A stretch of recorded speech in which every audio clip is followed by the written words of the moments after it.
Hi guys, it's Miss Tisdale here, and I'm back again with a new lesson.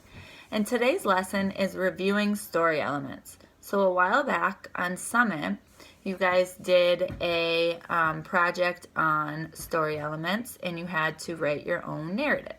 So today we're going to review story elements. So your learning goal is this.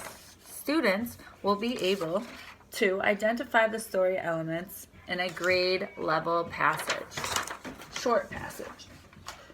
So here is a review of story elements. Characters. So characters are the people, animals, or creatures in a story. Setting. To where or when a story takes place.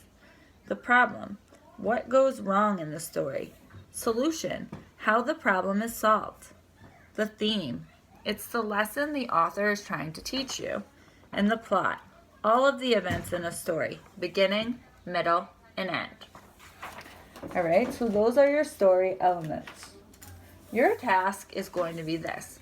I'm going to read this short passage for you aloud. Excuse me. And then you are going to identify all of the story elements that I just named. So the characters, the setting, the problem, the solution, the theme, and the plot. So what was the beginning? What was the middle? What was the end in this passage? All right?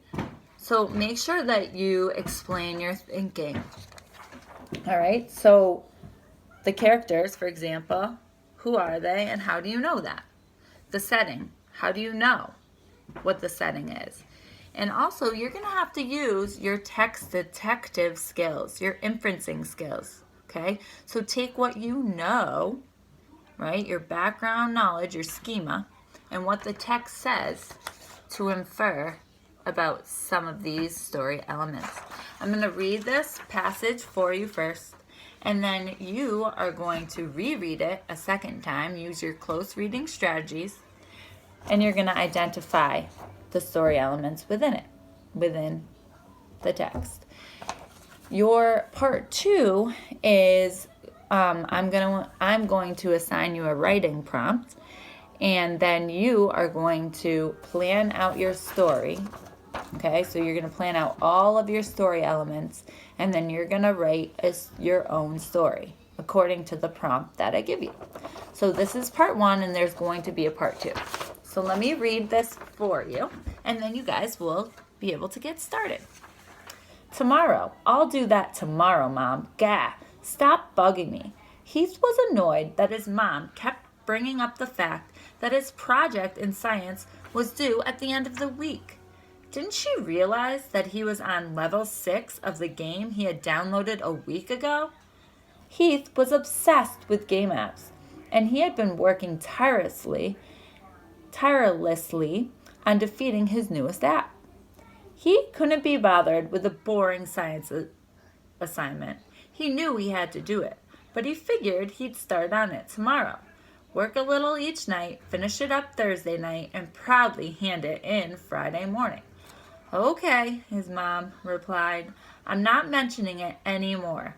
You're on your own. Finally, thought Heath. The next day, Heath was excited to have defeated level 6 and move on to the next level. His thoughts were consumed with strategies of how to defeat the evil wizard. His science project was the furthest thing from his mind. Thursday arrived, and Heath had completely forgotten about the project. As he finished his supper, he finally remembered that it was due tomorrow. He quickly pulled the crumpled assignment sheet from his backpack and nervously read all the complicated requirements. He knew he would never have time to finish the project by tomorrow morning. He did the best he could, and when he arrived at school the next morning, he sheepishly gave the project to his teacher. All right, now it's your turn. You're going to reread the passage again and identify all of the story elements. You guys got this. Good luck.